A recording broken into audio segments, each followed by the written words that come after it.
안녕하십니까. 부동산 장인입니다. 오늘은 지난번에 소개해드렸던 다이소 건물, 유성구 지족동의 다이소 건물에 다시 나와 있습니다. 지금 이 건물이 지난번 회차에서 총 5명이 경합을 벌인 가운데 21억에 낙찰이 되었는데 결국 재매각 물건으로 다시 나왔습니다. 재매각 사유가 무엇인지 분석을 다시 해보도록 하겠습니다.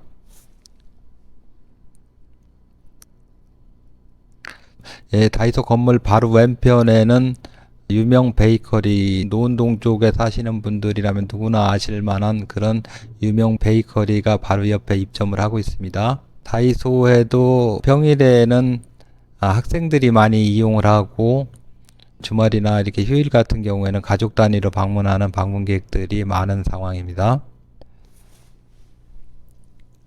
이쪽이 도로 쪽이 되겠습니다. 이 도로는 앞에 25m 도로를 끼고 있습니다.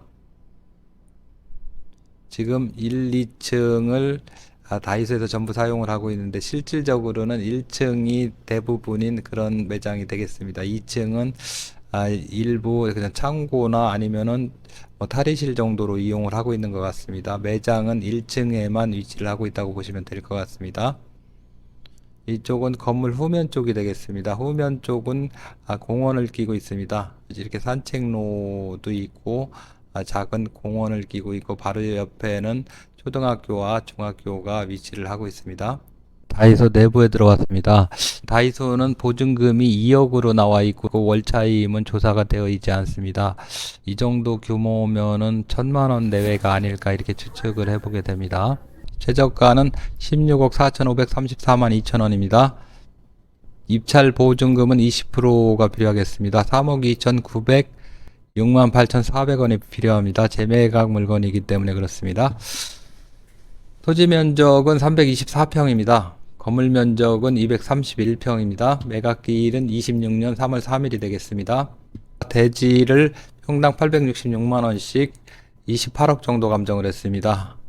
건물은 평당 236만원, 경량 철골 쪽이기 때문에 비교적 낮게 평가를 한 것 같습니다. 5억 4,600만원을 감정을 했습니다. 수협에서 13억 2천만원을 2015년도 2월 17일 날 근저당을 설정을 했고 이때가 말소기준 권리가 되겠습니다. 21년 2월 10일 날 14억 4천만원의 근저당을 추가로 설정을 했습니다.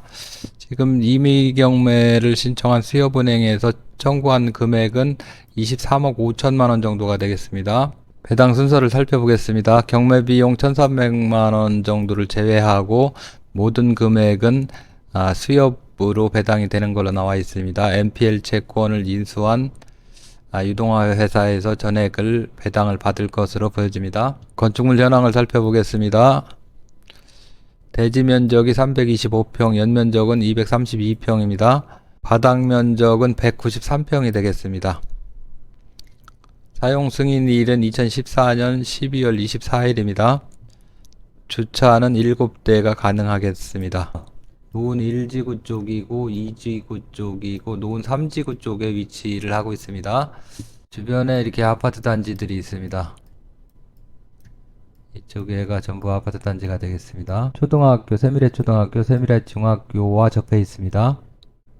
이쪽에 유명 베이커리가 바로 옆에 위치를 하고 있습니다. 그리고 해당 경매 물건은 이곳이 되겠습니다. 상권이 그렇게 발달된 곳은 아니지만 주변에 아파트 단지를 여러 개 끼고 있는 그런 위치가 되겠습니다. 이 물건은 지난번 회차에서 유동화 회사에서 낙찰을 받았습니다. 21억에 낙찰을 받았는데 결국 1월 31일이 납부 기한이었지만 납부 기한까지 대금을 납부하지 않았습니다.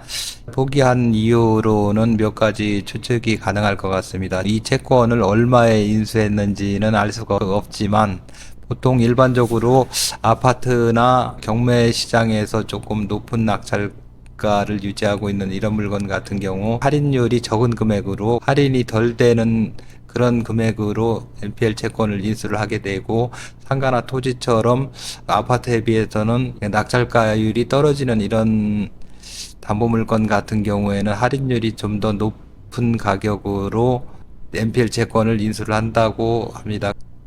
보통 아파트나 이런 물건보다는 할인율이 좀 더 높게 채권을 인수를 하지 않았을까 이렇게 추측을 하게 됩니다.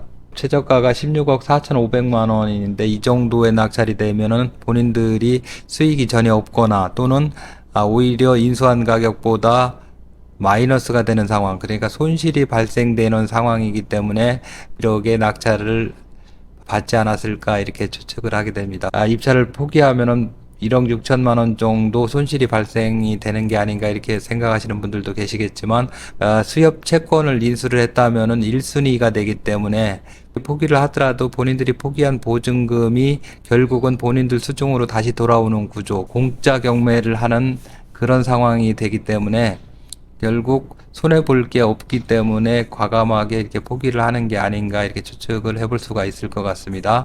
물론 아직 다음 입찰 기일 전까지는 대금 납부를 하고 본인들이 낙찰을 받는 그런 경우도 가정을 해볼 수는 있을 것 같습니다. 그동안의 이자 부분만 감당을 한다면 다음 기일 3일 전까지는 대금을 납부를 할 수도 있기 때문에 그런 가능성도 일부는 열려 있다고 볼 수가 있을 것 같습니다.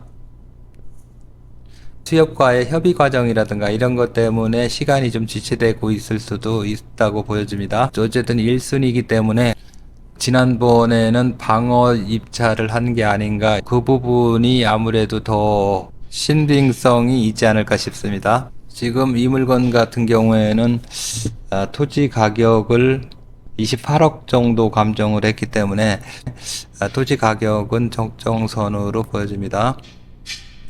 토지 가격에서도 한 60% 정도 하락한 상태이기 때문에 분명히 매력이 있는 물건이 되겠습니다. 다음 입찰에도 지난번에 입찰을 하셨던 분들도 다시 재입찰을 하지 않을까 그렇게 조심스럽게 예측을 해볼 수도 있겠습니다. 재매각 사건이기 때문에 아무래도 보증금도 2배로 들어가게 되고, 그래서 지난번보다는 입찰에 참여하시는 분이 적을 수는 있겠습니다. 그리고 입찰가가 더 떨어질 수도 있을 것 같습니다. 오늘은 지족동의 근생 건물, 다이소 건물을 소개를 시켜드렸습니다. 이 물건에 관심이 있으시다면 부동산 장인에게 연락 주시기 바랍니다. 구독과 좋아요는 영상 제작을 하는데 큰 힘이 됩니다. 지금까지 시청해 주셔서 감사합니다. 부동산 장인이었습니다.